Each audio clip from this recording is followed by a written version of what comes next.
Machine का परिचय क्या है, ठीक है बेटा? तो वास्तव में ये क्या है बेटा? विद्युत ऊर्जा प्रारंभिक तौर पे किसमें बदल जाएगी? विद्युत ऊर्जा प्रारंभिक रूप से किसमें बेटा? यांत्रिक ऊर्जा में परिवर्तित हो जाएगी। तो बेटा एक बॉक्स बनाओ सबसे पहले। अच्छा, तो सबसे पहले बेटा आप इस शब्द को पकड़ेंगे मोटर को, ठीक है? क्या लिखो बेटा? मोटर, ठीक है? हाँ, बहुत बढ़िया। फिर एक ब्रैकेट बनाओ, बिल्कुल सही है। फिर यहाँ पे फिर से लिखो बेटा मोटर। और फिर से बेटा एक ब्रैकेट बनाओ यहाँ पर। हालाँकि ये सारी चीज़ें बेटा आती है, लेकिन प्रारंभिक तौर पे हमें सब चीज़ें समझनी है, ठीक है? बहुत अच्छे, आओ। यानी कि एक क्या होगा बेटा इसमें इनपुट, बेटा इस हिस्से को क्या बोला जाता है? इनपुट। अच्छा, यानी कि इनपुट कौन-सा होता है बेटा? जिस हिस्से में आप कुछ प्रदान करते हो, ठीक है? और दूसरा हिस्सा क्या होता है बेटा? आपका आउटपुट। अच्छा, ये होता है बेटा आउटपुट। ये दोनों ही आपके आउटपुट हैं, ठीक है?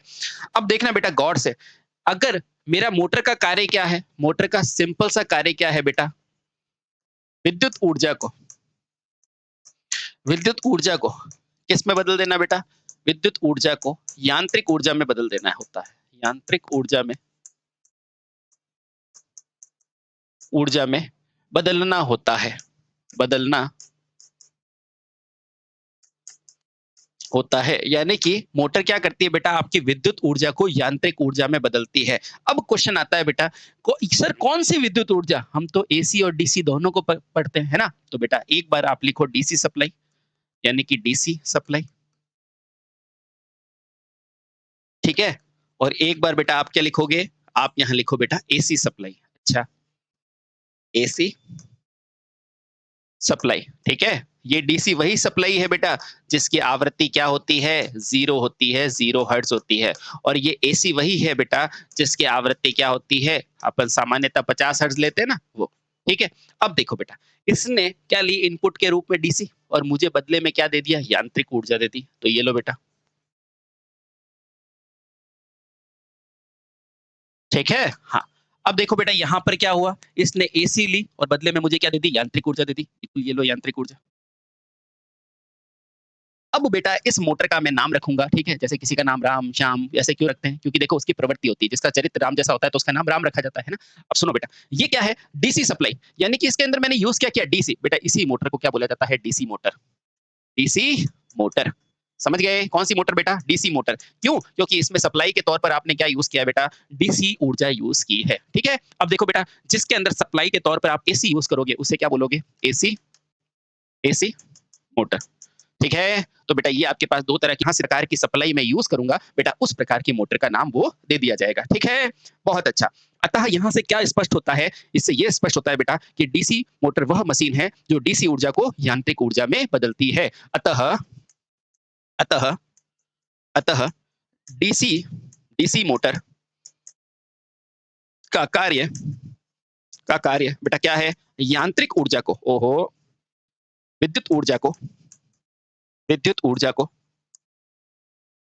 को यांत्रिक ऊर्जा में बदलना होता है। यांत्रिक ऊर्जा में ऊर्जा में बदलना होता है में बदलना होता है। यानी कि ये वो मशीन है जो क्या करती है बेटा? मेरे विद्युत ऊर्जा को यांत्रिक ऊर्जा में बदलती है। ठीक है? अब देखो बेटा, क्या पहला क्वेश्चन ये आता है, क्या डीसी जनित्र सर मैंने पढ़ा था, डीसी मोटर मैंने पढ़ा था, क्या दोनों की संरचना समान होती है? बिल्कुल बेटा, दोनों की संरचना लगभग समान होती है। सर कुछ अंतर होता है? थोड़ा-सा अंतर होता है, मैं बताता हूँ। ठीक है? तो लिखो बेटा, क्या लिखोगे? प्रारंभिक तौर पे, ये सारे इंपॉर्टेंट पॉइंट है बेटा, ध्यान रखना।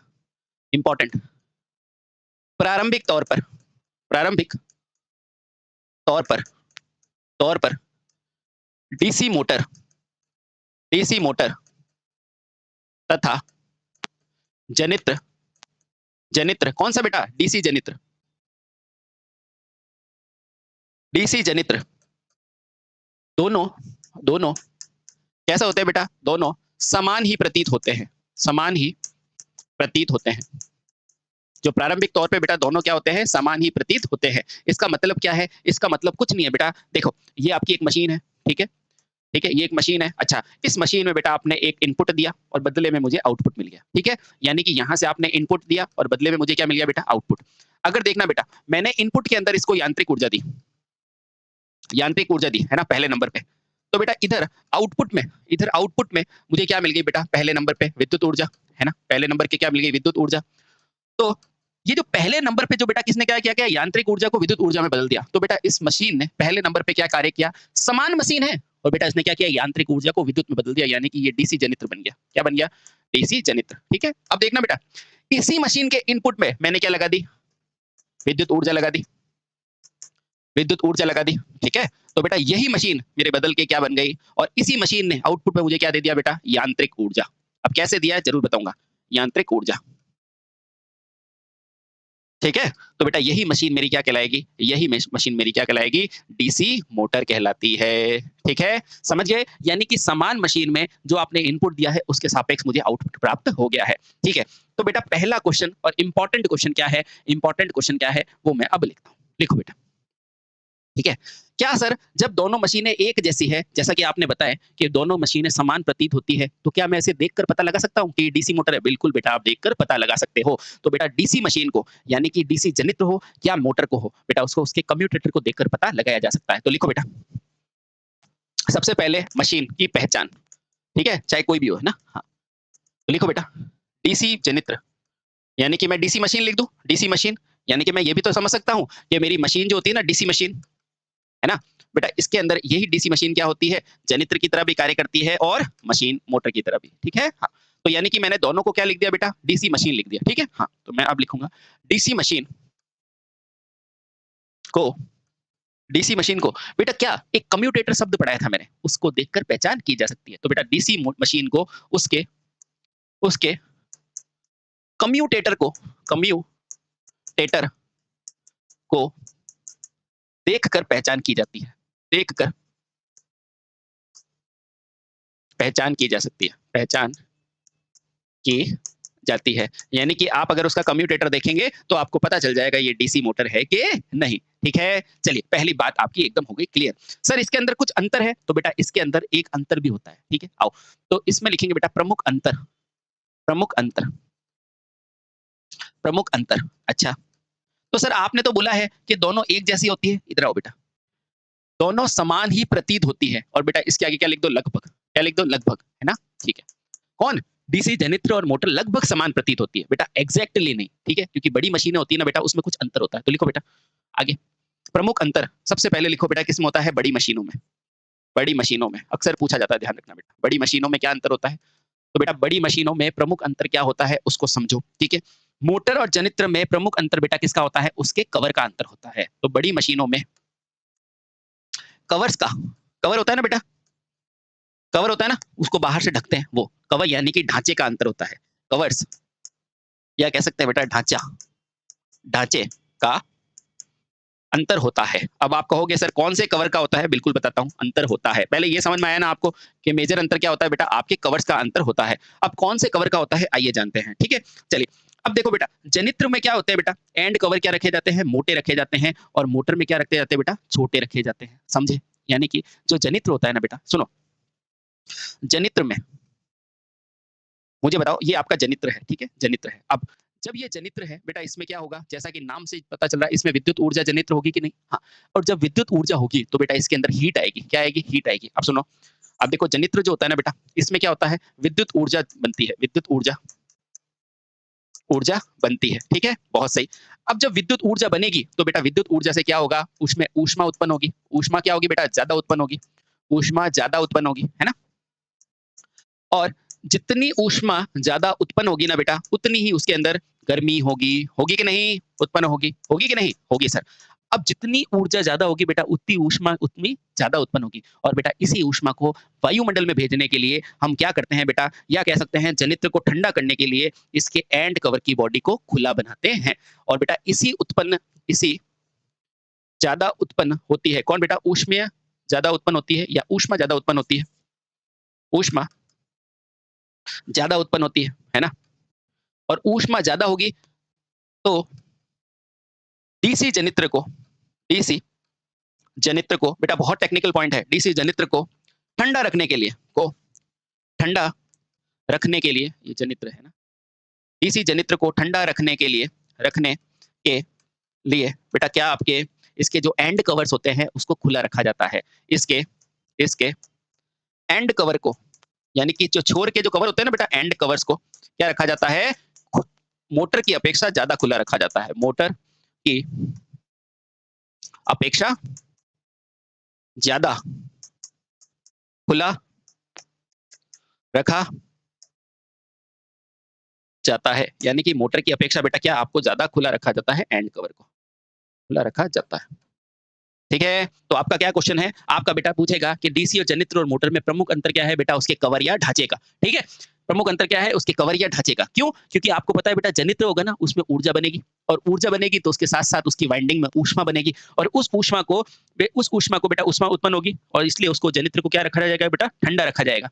और इसके लिए बेटा उसके एंड कवर को मोटर की अपेक्षा बड़े बनाए जाते हैं, खुले बनाए जाते हैं, ताकि वो ठंडा रहे। ठीक है बेटा, बहुत टेक्निकल पॉइंट है, ध्यान रखना, ये बेहद इंपॉर्टेंट पॉइंट है बेटा, ध्यान रखना। यानी कि जनित्र के एंड कवर को खुला रखोगे और मोटर के कम खुले रखे जाते हैं। ठीक है, समझ गए बेटा, ये छोटी बात है लेकिन बहुत इंपॉर्टेंट बात है, ध्यान रखना मेरी, कभी भी एग्जाम में आ जाएगा कि किसके जो कवर होते हैं या एंड कवर या ढांचे खुले रखे जाते हैं, तो बेटा जनित्र के रखे जाते हैं, मोटर के नहीं। क्यों? क्योंकि उसमें से ऊर्जा बनती है। समझ गए? समझ गए सर, समझ गए। चलिए बहुत बढ़िया, अब समझेंगे बेटा, ये तो थी इसकी प्रारंभिक जानकारी। अब इसका सिद्धांत क्या है चलने का, वो देखते हैं। तो आओ बेटा, डीसी मोटर का सिद्धांत लो बेटा। डीसी मोटर का आज सबको घूमना वगैरह सब बताएंगे, मोटर घूम कैसे रही है, डोंट वेरी। डीसी मोटर का सिद्धांत है ना, यानी कि प्रिंसिपल क्या है इसका, अब जानते हैं बेटा, आओ। यानी कि प्रिंसिपल क्या है। ठीक है बेटा, देखो बेटा, आपको अक्सर कंफ्यूजन होता है, आप प्रिंसिपल और कार्यप्रणाली को एक समझते हो, एक नहीं होता बेटा। ये क्या है आपका, प्रिंसिपल है और कार्यप्रणाली अलग है। ठीक है, तो बेटा ये क्या है आपका प्रिंसिपल। ठीक है, प्रिंसिपल। ठीक है, आओ, बहुत सही। तो क्या है बेटा प्रिंसिपल, देखो सबसे पहले पूछा जाता है ये किस सिद्धांत पर कार्य करता है, तो मुझे बताओ इसके अंदर क्या बने हुए, पोल बने हुए, और आप उसको सप्लाई दे रहे हो, तो विद्युत दे रहे हो, उससे क्या बन रही है बेटा, इलेक्ट्रोमैग्नेट। तो ये किस सिद्धांत पर कार्य करेगा, विद्युत चुंबकीय प्रेरण के सिद्धांत पर कार्य करेगा। तो लिखो बेटा, यह यह विद्युत चुंबकीय विद्युत चुंबकीय प्रेरण के सिद्धांत पर सिद्धांत पर सिद्धांत पर कार्य करता है। ठीक है, यानी कि ये आपके पोल्स है, ठीक है, ये आपके पोल्स है ना। अब इस पोल के ऊपर बेटा आप मैग्नेट ये वाइंडिंग करते हो ना बेटा, तो यहाँ से धारा दोगे तभी तो करोगे ना, आर्मेचर में भी धारा दोगे तब करोगे, है ना। तो बेटा इससे क्या बनती है, विद्युत चुंबकीय प्रेरण के सिद्धांत पर कार्य करेगा। पहली बात तो आपको क्लियर होनी चाहिए। ठीक है, अब इसका सिद्धांत क्या है बेटा, इस सिद्धांत क्या है मैं बताता हूँ बेटा, बिल्कुल आसान है। इस सिद्धांत के अनुसार, इस सिद्धांत के अनुसार बेटा इसका सिद्धांत क्या है, एक बार थोड़ा सा इसको समझो पहले। देखो होगा क्या बेटा, किसी चुंबकीय क्षेत्र में धारावाही चालक को रखेंगे ना बेटा, तो क्या होगा, एक समय के बाद उसमें चुंबकीय प्रक्रिया द्वारा टॉर्क उत्पन्न होगा। इधर आओ, देखो बेटा, ये एक चुंबकीय क्षेत्र है, ठीक है, ये चुंबकीय क्षेत्र है, बहुत बढ़िया। अच्छा, यानी कि ये तो फिक्स है मेरा एन और एस, हाँ सर ये फिक्स है, ठीक है, ये लो बेटा। अब इसके अंदर मैंने एक चालक रखा है, ये चालक रख दिया बेटा, है ना। और इसने क्या बोला बेटा, धारावाही चालक, यानी कि इसके अंदर क्या जा रही है बेटा, धारा जा रही है, ये धारा यहां से निकलेगी, यहां से निकलेगी। ठीक है, अब देखो बेटा, एक तो होगा इसका, और एक बेटा एम्पियर क्या बोलती है कि अगर किसी चालक में से धारा डालोगे तो उसका चुंबक भी आएगा, आएगा कि नहीं आएगा, आएगा। तो बेटा देखो इसका, ये धारा अंदर की तरफ जा रही है, तो बेटा इसके अंदर भी चुंबक बनेगा कि नहीं। और जब भी दो टॉर्क होंगे तो बेटा इसमें क्या लगेगा, एक विरोधी टॉर्क लगेगा। उस टॉर्क को अपन कैसे निकालते हैं, Fleming Fleming Fleming left hand नियम से, है ना, निकालते हैं ना बेटा। तो आप ये समझो, अभी सिर्फ ये समझो कि इसमें जब धारा डालूंगा तो बेटा इसका भी क्या होगा, आर्मेचर का, ये क्या है आर्मेचर, ये क्या है बेटा आर्मेचर का भी क्या होगा बेटा, एक फ्लक्स उत्पन्न होगा, जिसके कारण एक विरोधी टॉर्क उत्पन्न होगा। ठीक है, अब देखो बेटा इसको लिखो आप पहले। इस सिद्धांत के अनुसार किसी चुंबकीय क्षेत्र में यदि धारावाही चालक को रखते हैं, इस सिद्धांत के अनुसार यदि किसी, अब सब समझ में आ जाएगा, डोंट वेरी बेटा, किसी चुंबकीय क्षेत्र में, किसी चुंबकीय क्षेत्र में, बस भरोसा रख के बैठो कि सब समझ में आ रहा है, ठीक है, हो जाएगा। इस सिद्धांत के अनुसार यदि किसी चुंबकीय क्षेत्र में, किसको रखते हैं बेटा, ये देखो, ये क्या है बेटा, यहां से आप धारा ही तो डाल रहे हो, तो क्या रखा है बेटा, धारावाही चालक रखा है, धारावाही चालक रखा है, क्या रखा है बेटा, धारावाही चालक स्थापित किया जाता है। ठीक है, ठीक है, चुंबकीय क्षेत्र में क्या रखा जाता है बेटा, यदि क्षेत्र में धारावाही चालक रखा जाता है, धारावाही चालक रखा जाता है।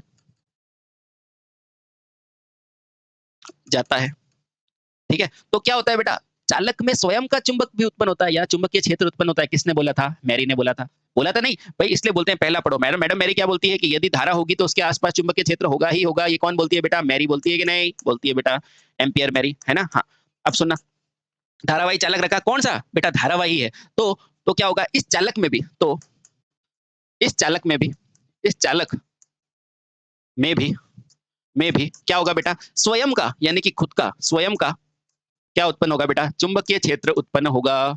चुंबकीय क्षेत्र उत्पन्न होता है, ये पढ़ा है कि नहीं, उत्पन्न होता है। यानी कि अब मशीन में कितने हो चुके हैं बेटा, दो फ्लक्स उत्पन्न हो चुके हैं। कौन कौन से, एक तो ये वाला फ्लक्स और एक इसका फ्लक्स, है ना। तो मशीन में बेटा क्या होगा, स्वयं का चुंबक भी उत्पन्न हो जाएगा, किसका, आर्मेचर का, और फील्ड का तो था ही। अब देखो बेटा क्या होगा, अब एक ही समय में दोनों क्या करेंगे बेटा, चुंबकीय क्षेत्र आपसी क्रिया करेंगे, जिससे क्या होगा बेटा, टॉर्क उत्पन्न होगा। देखो एक ही समय में, एक तो मेरा मेन फ्लक्स ये रहा φm, और एक बेटा ये धारा डालने पर इसमें फ्लक्स उत्पन्न हुआ, तो एक ये फ्लक्स हो गया φ1 और एक हो गया बेटा ये φ2। ये दोनों जो क्रिया करेंगे ना, तो इससे टॉर्क उत्पन्न होगा। ठीक है, तो लिखो बेटा, अब एक ही समय में, एक ही समय में कितने टॉर्क होंगे बेटा, दो टॉर्क होंगे, दो, हाँ दो फ्लक्स होंगे, दो फ्लक्स होंगे। कौन कौन से बेटा, एक फ्लक्स तो कौन सा होगा बेटा, दो फ्लक्स होंगे। ठीक है, अब कौन कौन से होंगे चलो जानते हैं बेटा। तो एक फ्लक्स तो होंगे, कौन सा, पहला फ्लक्स कौन सा होगा, पहला फ्लक्स, पहला फ्लक्स तो कौन सा होगा बेटा, फील्ड पोल वाला। पहला फ्लक्स कौन सा होगा, फील्ड पोल का। ठीक है, ये वाला एन से एस, एन से एस, पहला तो ये वाला फ्लक्स होगा। ठीक है, चुंबक के बाहर कौन सी दिशा होती है, एन से एस, पता है ना आपको, बिल्कुल। एक तो होगा फील्ड पोल का फ्लक्स, तथा दूसरा, तथा दूसरा, दूसरा कौन सा होगा, दूसरा फ्लक्स कौन सा होगा, गौर से देखो, धारावाही चालक में रखे तो चालक स्वयं का चुंबकीय फ्लक्स उत्पन्न करता है, चुंबकीय क्षेत्र उत्पन्न करता है। ठीक है, तो लिखो बेटा दूसरा कौन सा होगा, धारावाही चालक का फ्लक्स, दूसरा धारावाही चालक का चुंबकीय क्षेत्र, है ना, चालक का चुंबकीय क्षेत्र, ये भी फ्लक्स है ना, हाँ चुंबकीय क्षेत्र, क्षेत्र फ्लक्स। ठीक है, हाँ। तो पहला कौन सा बेटा, फील्ड पोल के द्वारा फ्लक्स, और दूसरा कौन सा है, धारावाही चालक का चुंबकीय फ्लक्स। ये दोनों बेटा आपसी क्रिया करते हैं और क्या बना देते हैं, टॉर्क बना देते हैं। यह दोनों फ्लक्स, यह दोनों फ्लक्स, यह दोनों फ्लक्स, दोनों फ्लक्स आपसी क्रिया करते हैं, आपसी क्रिया करते हैं, क्रिया करते हैं, तथा, तथा क्या बना देते हैं बेटा, टॉर्क बना देते हैं, टॉर्क बना देते हैं। ठीक है, टॉर्क बना देते हैं। अब आपको डाउट आएगा सर ये टॉर्क क्या है। ठीक है, अब आपको डाउट आएगा टॉर्क क्या है, थोड़ा सा समझते हैं बेटा इसको। देखो इसको थोड़ा सा अपन समझने की कोशिश करते हैं। ठीक है, अब सुनना, टॉर्क क्या होता है। देखो बेटा बल होता है ना, बल, बल एक तो होता है बेटा सरल रेखा पे बल, सरल रेखा पे, है ना, सरल रेखा पे बल, है ना। अब देखना ये सरल रेखा है और इसके ऊपर ये कोई एम मास लगा हुआ है। ठीक है, अब सुनना, इसको जो खींचूंगा ना बेटा, ये बल कौन सा है, सरल रेखा का बल है। इसको क्या लिखता हूँ बेटा, F बराबर ma, लिखता हूँ कि नहीं, बिल्कुल सर लिखते हैं। ये कौन सा बल है बेटा, ये सरल रेखा का, इसको एक रेखा में खींचोगे। ठीक है, हाँ बहुत सही। और दूसरा कौन सा होता है बेटा, घूर्णीय बल। दूसरा कौन सा होता है, घूर्णीय बल, यानी कि जो घूमने वाला बल होता है ना वो। आपने गांव के अंदर क्या देखी है बेटा, एक आपने देखा है वो कुआ, गांव के अंदर का कुआ, ये आपका कुआ है मान लो, ये आपके अंदर का कुआ है। ठीक है, ये लो, ठीक है, ये कुआ है ना, इस कुएं के अंदर क्या पड़ा है बेटा, पानी पड़ा है, ये पानी पड़ा है। इस पानी को लेने के लिए बेटा यहाँ पर एक गोल सा कुछ लगा हुआ रहता है, और यहाँ से पानी की बाल्टी जाती है और यहाँ से घूम खींचते हो आप, खींचते हो कि नहीं, यहाँ से एक आदमी है जो इसको खींचता है, खींचता है कि नहीं, हाँ। तो बेटा ये जो ये जो बल है ना, घूर्णीय बल, इसको क्या बोलते हैं, इसको कहते हैं घूर्णन बल। क्या कहते हैं बेटा, घूर्णन बल। ठीक है, और बेटा इसी इसी बल का दूसरा नाम क्या है, इसको तो क्या बोलते हैं बेटा, बल। और इसी को जो घूर्णीय बल होता है ना बेटा, इसी को क्या बोला जाता है, टॉर्क बोला जाता है। क्या बोला जाता है, टॉर्क बल। ठीक है, हाँ ठीक है, चलिए बहुत अच्छे। यानी कि अब देखो जो मशीन आपकी घूम रही है, अब इसको सर मशीन से कैसे समझेंगे, ये देखो ये आपकी मशीन है। ठीक है, ये क्या है बेटा, आपका आर्मेचर है। अब आर्मेचर पे जो बल लगेगा, एक तो मेरा क्या हो गया, पहला ये वाला फील्ड का बल φ1, और एक मेरा हो गया बेटा आर्मेचर का बल। तो ये क्या करेगा बेटा, बीच के अंदर एक बल लगाएगा और इसको घुमाएगा, इसको घुमाएगा। ठीक है, समझ गए, तो दो फ्लक्स से क्या उत्पन्न होगा बेटा, घूर्णीय टॉर्क उत्पन्न होगा। ठीक है, समझ गए, अब समझना बेटा, आराम से समझना। तो ये हो गया बेटा आपको सरल रेखा का बल, और ये क्या है, घूर्णीय बल, जिसको कहते हैं टॉर्क। टॉर्क समझ में आ गया, बिल्कुल समझ में आ गया। अब सुनो, ये है बेटा आपका एक्स्ट्रा पार्ट, है ना, जिसको आपको समझना होता है। ठीक है, एक्स्ट्रा। ठीक, चलिए, तो एक हो गया घूर्णीय, यानी कि अब मुझे जो भी वस्तु घूम रही है, जो भी मेरा चालक घूम रहा है बेटा, वो कैसा देगा, एक घूर्णीय बल देगा, एक टॉर्क देगा। ठीक है, चलिए बहुत बढ़िया, यहां तक आपको समझ में आ गया। ठीक है, अब समझो बेटा, अब समझो बेटा क्या होगा। अब अब ये घूमने वाले बल की दिशा क्या होगी बेटा, वो कौन बताएगा, वो बताएगा फ्लेमिंग बाएं हाथ का नियम। तो लिखो बेटा, अब टॉर्क तो आ गया। ठीक है, बहुत बढ़िया, अब यहां पे लिखो बेटा, टॉर्क की दिशा, या अपन ऐसे कह सकते हैं घूर्णीय, घूर्णन की दिशा, घूर्णन की दिशा को किस को ज्ञात करने के लिए, को ज्ञात करने के लिए कौन सा नियम लेते हैं बेटा, को ज्ञात करने के लिए बेटा ये घूर्णीय दिशा को ज्ञात करने के लिए कौन सा लेते हैं अपन, इसको घुमाव दिशा या टॉर्क की दिशा ज्ञात करने के लिए बेटा क्या लेते हैं, फ्लेमिंग बाएं हाथ के नियम को काम में लेते हैं। तो घूर्णन की दिशा को ज्ञात करने के लिए या फिर डायरेक्ट लिखते हैं बेटा इस टॉर्क की दिशा को, इस टॉर्क की दिशा को यानी कि भाई टॉर्क लग कहाँ रहा है उसकी दिशा को ज्ञात करने के लिए, ज्ञात अभी सब पता चलेगा आपको, डोंट वरी, ज्ञात करने के लिए बेटा कौन सा नियम, फ्लेमिंग के लिए फ्लेमिंग बाएं हाथ का नियम, बाएं हाथ का नियम प्रयोग लेते हैं, ठीक है। कौन सा नियम लेते हैं बेटा, फ्लेमिंग बाएं हाथ का नियम, ये लो भैया बाएं हाथ का नियम। अब किस नियम के अनुसार क्या होता है वो अपन जानने की कोशिश करते हैं कि साथियों इस नियम के अनुसार क्या होता है, ठीक है। इस नियम के अनुसार यदि बाएं हाथ की अंगुलियों में अंगूठा, तर्जनी और मध्यमा को समकोण कर दिया जाए। अब आप कहोगे तर्जनी कौन सी होती है बेटा, ये पहली अंगुली, और मध्यमा कौन सी होती है, ये देखो दो ये और दो ये बीच की है ना, समझ गए। हाँ तो लिखो बेटा इस नियम के अनुसार कौन से, तो यहां लिखो बेटा फ्लेमिंग बाएं हाथ का नियम, बाएं हाथ का नियम, ठीक है। इस नियम के अनुसार, इस नियम के अनुसार क्या करते हैं बेटा, अनुसार यदि अंगूठा, ये रहा अंगूठा तर्जनी, ये रही तर्जनी बेटा, तर्जनी को लिखते हैं बेटा पहली अंगुली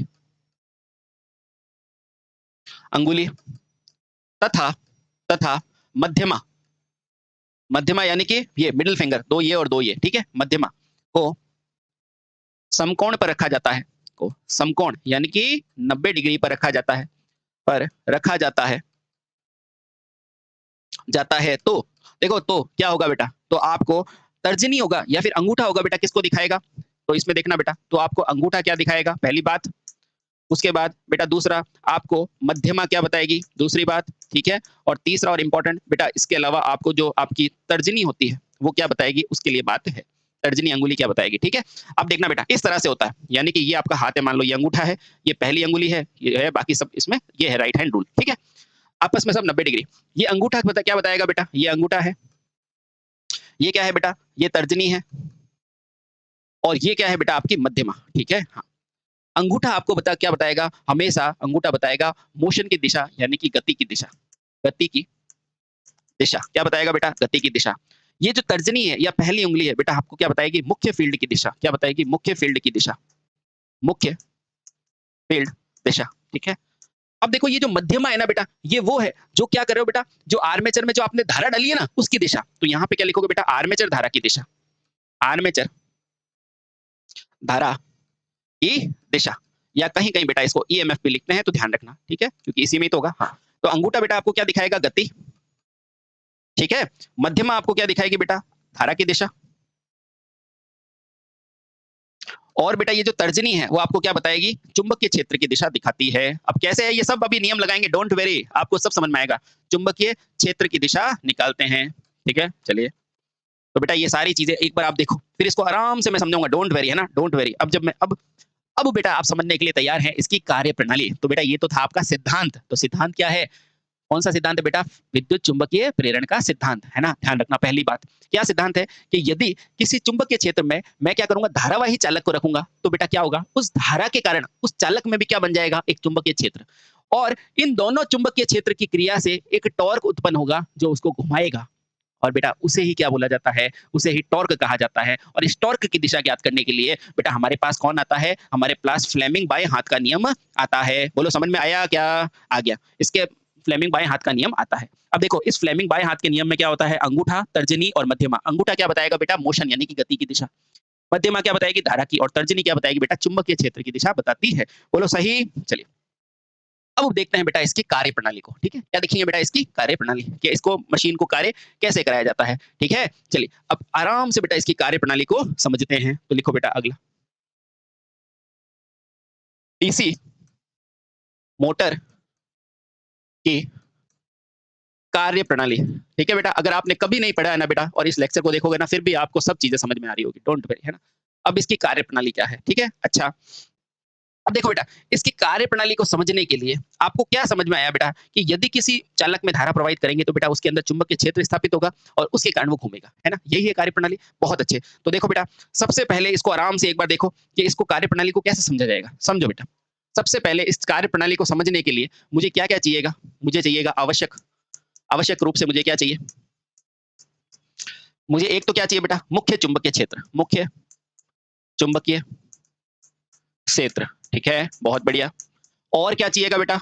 एक चाहिएगा मुझे, एक तो मुख्य चुंबकीय क्षेत्र चाहिएगा, एक क्या चाहिएगा? मुख्य मुख्य आवश्यक रूप से बेटा एक तो क्या चाहिएगा? मुख्य चुंबकीय क्षेत्र। एक क्या चाहिएगा मुझे? एक मुझे चाहिएगा बेटा धारावाही चालक। क्यों? क्योंकि धारावाही चालक होगा तभी तो मैं आगे कर पाऊँगा ना। हाँ, धारावाही चालक चाहिएगा, ठीक है? ये 2 चीज़ें मुझे मुख्य रूप से चाहिए ही चाहिए, ठीक है? हाँ, अब देखो बेटा, उसके अलावा एक चीज़ मुझे और चाहिए। सोचो क्या चाहिएगी बेटा? एक चीज़ मुझे बताओ, ये क्या मोटर है? ये डीसी मोटर है और डीसी के लिए आउटपुट निकालने की विधि क्या है? Split ring. तो बेटा एक चाहिएगी स्प्लिट रिंग। एक मुझे क्या चाहिएगी? Split ring. स्प्लिट रिंग चाहिएगी। क्या चाहिएगी बेटा? Split ring. ठीक है? अब ये क्या है? स्प्लिट रिंग चाहिएगी। अब मुझे बताओ, इसी स्प्लिट रिंग को क्या बोला जाता है बेटा? कम्यूटेटर। क्या बोला जाता है? कम्यूटेटर बोला जाता है, ठीक है? एक चाहिएगा मुझे कम्यूटेटर। क्यों कम्यूटेटर चाहिएगा सर? क्योंकि कम्यूटेटर ही से क्या होगा बेटा? आप धारा को अंदर भेज रहे होगे। क्योंकि क्योंकि इस इस कम्यूटेटर के द्वारा ही कम्यूटेटर के द्वारा ही इस कम्यूटेटर के द्वारा ही आप धारा किसमें भेजेंगे बेटा? आर्मेचर चालकों में भेजेंगे। आर्मेचर चालकों में भेजते हैं, ठीक है? आर्मेचर चालकों में भेजते हैं। अब बेटा ये 3 चीज़ें आपके पास आ गई तो फिर हो आप राजा। कैसे? आ जाओ बेटा, अब समझते हैं, ठीक है? एक तो मुख्य चुंबकीय क्षेत्र, एक धारावाही चालक और एक स्प्लिट रिंग, ठीक है? आओ। सबसे पहले मैंने क्या बनाया? ये मुख्य पोल बना दिया। बना दिए? कोई दिक्कत? कोई दिक्कत नहीं। ये क्या है बेटा? दूसरा पोल, कोई दिक्कत? कोई दिक्कत नहीं, ठीक है? अच्छा, यहाँ पर मेरा कौन-सा ध्रुव है बेटा? N ध्रुव है। यहाँ पर कौन-सा ध्रुव है? S है। बोलो कोई दिक्कत? कोई दिक्कत नहीं सर। इसके ऊपर वाइंडिंग की जाती है, उस वाइंडिंग को क्या बोलते हो? फील्ड वाइंडिंग कहते हो, कोई दिक्कत? कोई दिक्कत नहीं। अच्छा, इसके ऊपर भी फील्ड वाइंडिंग होती है? हाँ। अब सर ये फील्ड वाइंडिंग करती क्या है? अरे फील्ड उत्पन्न करती है ना? तो देखो, आपको पता है ये चुंबक होगी नहीं? होगी भैया। इस चुंबक में चुंबकीय रेखा सबे नॉर्थ से चलकर एस में जाती है कब? जब चुंबक के बाहर होती है और चुंबक के अंदर होती है जब एस से एन। बोलो दिक्कत? नहीं। तो चुंबक के बाहर हमेशा नॉर्थ से साउथ, तो बेटा चुंबक का बाहर ही तो है। तो इस हिसाब से ये बल रेखाएं कैसी जाएगी? ये लो भैया। ये क्या है? Phi M. ये क्या है? फाई एम चुंबकीय क्षेत्र। कोई दिक्कत है क्या? कोई दिक्कत नहीं। अब देखना बेटा, आराम से देखना। इसके बीच में मैंने एक चालक रख दिया। ये चालक रख दिया। ठीक है? ये चालक रख दिया। अच्छा, अब आपको पता है स्प्लिट रिंग क्या होती है? आपको पता है स्प्लिट रिंग क्या होती है? याद करो, मैंने जब आपको मेथड बताए थे, कौन से वाले? जब डीसी जनरेटर स्टार्ट किया था उस समय ईएमएफ के 2 मेथड बताए थे ना? वो इसीलिए, ठीक है? अब देखो बेटा, आराम से समझो। स्प्लिट रिंग कैसे बनती है? ऐसी। ये इस तरह से बनती है आपकी स्प्लिट रिंग। ओहो! स्प्लिट रिंग में क्या होगा बेटा? इस तरह से। ये रहा स्प्लिट रिंग। ठीक? अब यहाँ पर क्या होगा? ये इस तरह से होगा स्प्लिट रिंग। स्प्लिट का मतलब कुछ नहीं होता। स्प्लिट का मतलब एक ऐसी रिंग जो बटी हुई है। ठीक है? ये चीज़ समझ में आई आपको? बिल्कुल समझ में आ गई। अब देखो बेटा, इसके अंदर यहाँ पर मैंने लगा दिया B2 ब्रश, है ना? यहाँ B क्या है? ब्रश है। ठीक है? ये क्या है? B ब्रश है। ठीक है? हाँ, अब यहाँ से मैंने क्या किया? मैंने क्या अभी आपको क्या बोला था? वापस पढ़ो, पीछे की तरफ जाओ वापस। ये क्या कह रहा है? ये कह रहा है कि ओहो! ये रहा। इस सिद्धांत के अनुसार यदि किसी चुंबकीय क्षेत्र में धारा प्रवाह करोगे, तो बेटा चुंबकीय क्षेत्र आएगा। ठीक है? अब देखो, धारा प्रवाह करें? तो इस चुंबकीय क्षेत्र में मैंने धारा डाल दी यहाँ से, ये धारा डाल दी यहाँ से, कोई दिक्कत है क्या? ये धारा यहाँ से मैंने डाल दी, ठीक है? हाँ, 1 मिनट थोड़ा-सा और अच्छे से समझ में आएगा। ये B1 ले लो। यहाँ पर मैं बैटरी बना देता हूँ, थोड़ा अच्छे से समझ में आएगा, ठीक है? अब देखो, इसका मतलब क्या है? यहाँ से आपने बैटरी की दिशा लिखी है, ये I हो गया। अब इस ब्रश के थ्रू ये यहाँ चली जाएगी। अब यहाँ से ये धारा गई, धारा गई, धारा गई, ये धारा गई। इस धारा को यहाँ से वापस जाके ये धारा निकल गई, निकल गई, निकल गई, निकल गई, यहाँ से यहाँ वापस आ गई। बोलो कोई दिक्कत है क्या? कोई दिक्कत नहीं है। बेटा सर अभी तक कोई दिक्कत नहीं, बहुत बढ़िया। अब सुनना बेटा, कॉर्क स्क्रू नियम से क्या बोलते हैं कि जब भी धारा अंदर जाती है तो पीछे कैसा दिखता है? ऐसा। तो बेटा ये क्या होती है? जब धारा क्रॉस होती है ना, जब अंदर जाती है और जब डॉट होती है इसका मतलब धारा बाहर आ रही है। पता है ना? बेटा इसलिए मैग्नेट ढंग से पढ़ो, है ना? इसलिए मैग्नेट ढंग से पढ़ो। ये क्या है? धारा, ठीक है? धारा की दिशा, ओके।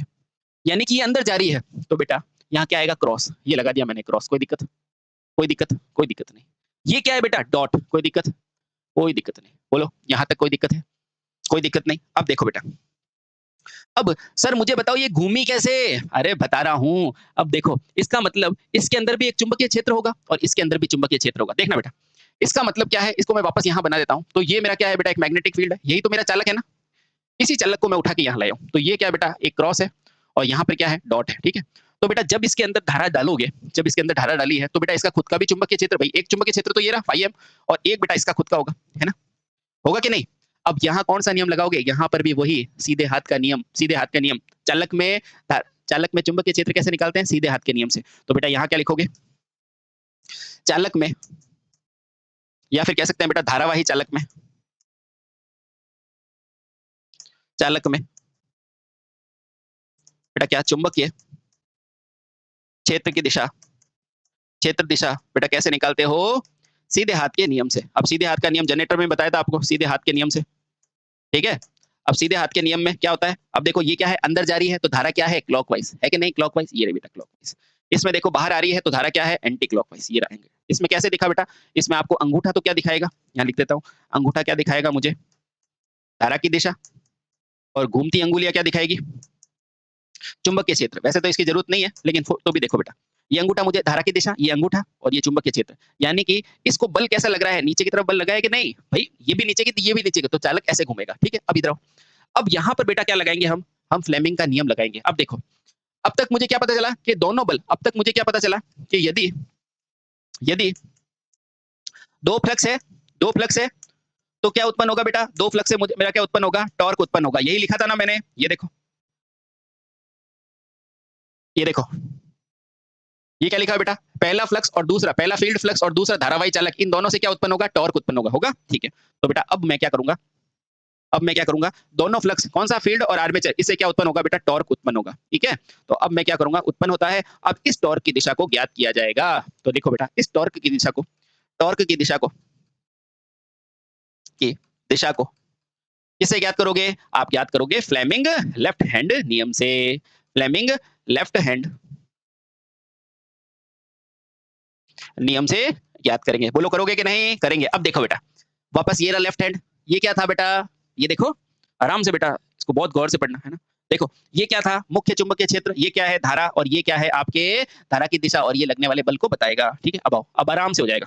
देखो इसके अंदर ये धारा की दिशा अंदर जा रही है कि नहीं, है ना? अब देखो ये मुख्य चुंबकीय क्षेत्र और धारा अंदर जा रही है, तो अंदर जा रही है। देखो गई, तो देखो बल कहाँ है? नीचे की तरफ है कि नहीं है? तो बेटा यहाँ पर बल कैसा लगेगा? ऐसे, ठीक है? ये मेरा क्या आ गया? बल की दिशा, ठीक है? अब यहाँ पर लगाओ बेटा, ये क्या है? एन से एस, ये धारा देखो डॉट है यानी कि बाहर की तरफ, ये देखो डॉट यानी कि बाहर, तो बेटा बल कहाँ लग रहा है? ऊपर। तो अब यहाँ से क्या पता चला कि देखो ये घूम के बल कैसे लगेगा? ऐसे, ऐसे, ऐसे। तो मोटर हमेशा क्या घूमती है? लेफ्ट हैंड राइट, ठीक है? समझ गए? अब देखो बेटा इसका अतः इसके घूर्णन की दिशा क्या हो गई? हमेशा क्या होगी बेटा? एंटी क्लॉक वाइज, ठीक है? तो अब यहाँ से क्या समझे बेटा? अतः, अतः दिए गए चित्र में, दिए गए चित्र में मोटर के घूमने की दिशा क्या है बेटा? मोटर के घूमने की दिशा क्या हो गई? घूमने की दिशा क्या हो गई बेटा? वामावर्त। ये पूछा जाता है बेटा, है ना? वामावर्त या एंटी क्लॉकवाइज। कब? जब दिया गया है एंटी क्लॉकवाइज, है ना? Anti clockwise. सर और कुछ भी हो सकता है? बिल्कुल हो सकता है। देखो बेटा, अगर आपको ये पोल दिया हुआ है, एक और एग्जांपल ले लो, एक और एग्जांपल ले लो। अगर मान लो आपको नॉर्थ दिया है और आपको क्या दिया है बेटा? साउथ दिया है, ठीक है? ये नॉर्थ ही है, ये साउथ ही है। ओहो, ये क्या है? नॉर्थ है, ये साउथ है। इस बार इसने क्या किया है? इस बार इसने एग्जांपल लिया है ये वाला और इसने क्वेश्चन दिया है, बताइए, बताइए मोटर के घूमने की दिशा, घूमने की दिशा क्या है? ठीक है? ये क्वेश्चन आपने को पूछ लिया और इस बार इसने क्या किया है? इस बार इधर से करंट डाल दी, इस बार इसने करंट डाल दी इधर से और डॉट दे दिया इधर से। अब बताओ कहाँ घूमेगा मोटर? तो देखो वापस से वही है। यहाँ से क्या है? ये क्रॉस का मतलब यहाँ से धारा इसने डाल दी, है ना? और यहाँ से इसने धारा निकाल ली। अब बताओ इस बिंदु पे निकाल रहा हूँ पहले, एन से एस, है ना? और धारा आपकी तरफ है कि नहीं? आपकी तरफ है। तो बेटा बल कहाँ लग रहा है? ऊपर की तरफ। तो बेटा यहाँ पर बल हो गया ऊपर की तरफ, ठीक है? अब यहाँ देखो बेटा, धारा अंदर की तरफ, तो बल कहाँ लग रहा है? नीचे की तरफ। तो बेटा ये रहा नीचे की तरफ और इस चित्र में मोटर कहाँ घूमेगी बेटा? क्लॉकवाइज घूमेगी। तो इस चित्र में मोटर क्या होगी बेटा? क्लॉकवाइज घूमेगी, घूमती है। तो बेटा इसको कभी भी रटना नहीं चाहिए, इसको हमेशा लगा के देखना चाहिए। देखो वापस देखो, इसमें धारा बाहर आ रही है तो ये देखो डॉट का मतलब बाहर आ रही है। ये चुंबकीय क्षेत्र तो बल ऊपर की तरफ लग रहा है। यहाँ देखो बेटा अंदर की तरफ, अंदर बल नीचे की तरफ। तो देखो कैसे घूमेगा? इस तरफ से, ठीक है। अब देखो इधर देखो, यहाँ धारा अंदर जा रही है तो धारा अंदर डाल दो, चुंबकीय क्षेत्र इधर, तो बल कहाँ लग रहा है? नीचे की तरफ। ये देखो नीचे की तरफ। यहाँ देखो बेटा, धारा अंदर जा रही है तो बल कहाँ लग रहा है? बाहर की तरफ। ये देखो ऊपर की तरफ। तो बेटा धारा क्या घूम रही है? तो इस तरह बेटा आप क्लॉकवाइज एंटी क्लॉकवाइज कैसे घुमाएंगे? धारा की दिशा को देखकर। ठीक है। मैं पूरी कोशिश कर रहा हूं बेटा कि आपको ऑफलाइन की तरह हर चीज में एक एक करके चीजों को समझा दूं। ठीक है, समझ गए? ठीक है। तो बेटा इस तरह अपन धारा की कार्य प्रणाली समझते हैं कि आगे मोटर घूमी तो घूमी कैसे। ठीक है, अब आप समझ सकते हैं आराम से। देखो कुछ नहीं, यहाँ चुंबकीय क्षेत्र लगाओ, इससे धारा देखो अंदर जा रही है कि बाहर, यहाँ बल अपने आप दिख जाएगा। ठीक है, कि क्लॉकवाइज है या एंटी क्लॉकवाइज। ठीक है, तो हंसते रहे मुस्कुराते रहे बेटा, practice makes a man perfect. ठीक है, थैंक यू सो मच।